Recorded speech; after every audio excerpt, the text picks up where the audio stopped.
Hi friends, నేను బియ్యం పిండి పకోడీ చేస్తున్నానండి. అందుకోసం కరివేపాకు ఒక కప్పు తీసుకున్నాను. సన్నగా తురిమిన ఆనియన్స్ 2 కప్పులు తీసుకున్నాను. అరకప్పు పచ్చిమిర్చి తీసుకున్నానండి. నాకు కొంచెం కారం తక్కువ ఉన్నాయి. వాము బాగా నలిపి ఈ విధంగా వేస్తే మంచి సువాసన ఉంటుందండి. నాకు బాగా అరిగిపోవాలి, అందుకోసం నేను వాము మెంతుపిండి లాంటివన్నీ కొంచెం ఎక్కువగా వాడతాను. సాల్టు, జీలకర్ర అండి, జీలకర్ర కూడా ఒక 1/2 టీ స్పూన్ తీసుకొని ఈ విధంగా నలిపి వేస్తే మంచి సువాసన ఉంటుంది. మనం పచ్చిమిర్చి వేసుకున్నాం కదండి, అందుకోసం ఇది 1/2 టీ స్పూనే వేసాను కారపొడి. ఇవన్నీ బాగా కలుపుకోవాలండి. బాగా విడివిడిగా వచ్చేసేయాలి. మనం సాల్ట్ వేసాం కదా, కొంచెం వాటర్ కూడా వస్తాయి. అందుకోసం బాగా చేత్తోనే కలపండి. ఆనియన్స్లో నుంచి బాగా వాటర్ బయటికి రావాలి. నేను 2 కప్పుల ఆనియన్స్కి 3 కప్పులు పిండి వేసుకున్నానండి. మీకు అలా వద్దు అన్న తగ్గించుకోవచ్చు వరిపిండిని.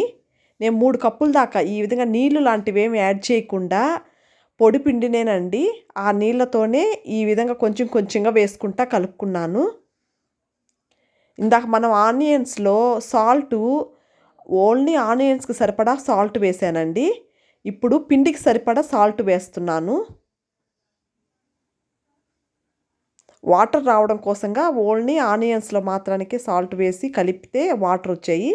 ఇప్పుడు పిండికి సరిపడా సాల్ట్ వేసి కొంచెంగా నీళ్లు కలిపి, నూనె వేయనవసరం లేదండి, వేడి నీళ్ళు వేయనవసరం లేదు, కరకరలాడుతా సూపర్గా ఉంటాయి టేస్టు. ఇంకా వేరేటి ఏమీ యాడ్ చేయని అవసరం లేదు, చల్లటి నీళ్ళేనండి ఇవన్నీ. కొంచెం కొంచెంగా నీళ్లు కలుపుకుంటా, కొంచెం గట్టిగానే ఉంటేనే బాగుంటుంది. ఇదిగో చూడండి, చేతికి ఈ విధంగా పిండి అంటుకునేలాగా కలుపుకున్నాను. మీకు దాన్ని బట్టి ఐడియా ఉంటుంది కదా, చేతికి పిండి అవుతుంది అంటే ఎంత మృదువుగా కలుపుకున్నాను అనే దాన్ని బట్టి. ఇప్పుడు పక్కన పెట్టేసి ఒక 10 నిమిషాలు బాగా నూనె బాగా హీట్ అవ్వాలండి, అప్పుడే కరకరలాడుతా బాగా వస్తాయి వరిపిండి పకోడీ. నూనె బాగా హీట్ ఎక్కిన తర్వాత ఈ విధంగా కాల్చుకున్నానండి. 2 పక్కల తిప్పుకొని, మరీ మాడకూడదండి, ఎందుకంటే మనకు ఆనియన్ పకోడా అంటే ఆనియన్ ఎక్కువ ఉంటుంది కదా, అది మరీ మాడినట్టు టేస్ట్ వస్తుంది, అదంత బాగుండదు. కొంచెం కాలంగానే ఎత్తేసేయాలి 2 పక్కల చూసుకుంటా. చాలా అంటే చాలా బాగుంటుందండి. ఒకసారి మీరు కూడా ట్రై చేసి చూడండి, సూపర్గా ఉంటుంది. వేడి నీళ్ళు పోయిన అవసరం లేదు, వేడి నూనె పోయిన అవసరం లేదు. వామ్ వేసాం, జీలకర్ర వేసాం కాబట్టి బాగా అరిగిపోతుంది, అరగదేమో అన్న ప్రాబ్లం ఉండదు. చూసారు కదా, ఈ పక్కన కూడా కాల్చుకున్నాము. కొంచెం వరిపిండి అంటే కొంచెం లేటుగానే కాలుతాయండి.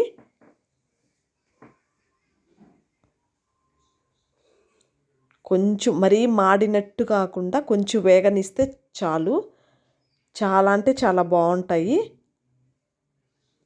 పప్పుచారు, సాంబారు, ఆకుకూర పప్పు, వంకాయ బజ్జీ అన్నిట్లోకి కాంబినేషన్ సూపర్గా ఉంటుంది.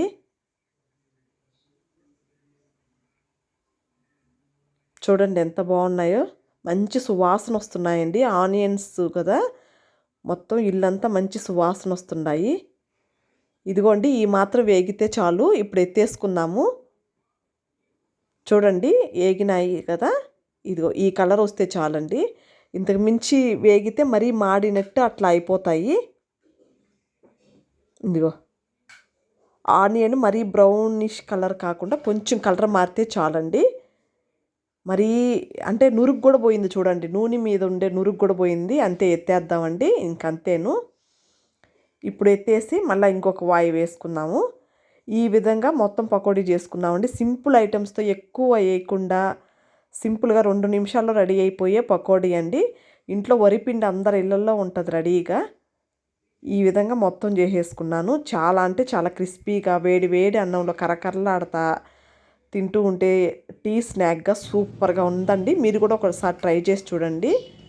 దీనిలో ఇంకేమి నేనేం యాడ్ చేయలేదండి, ఇంట్లో ఉండే ఐటమ్స్తోనే సింపుల్గా 2 నిమిషాల్లో రెడీ అయిపోయే వరిపిండి పకోడీ రెడీ.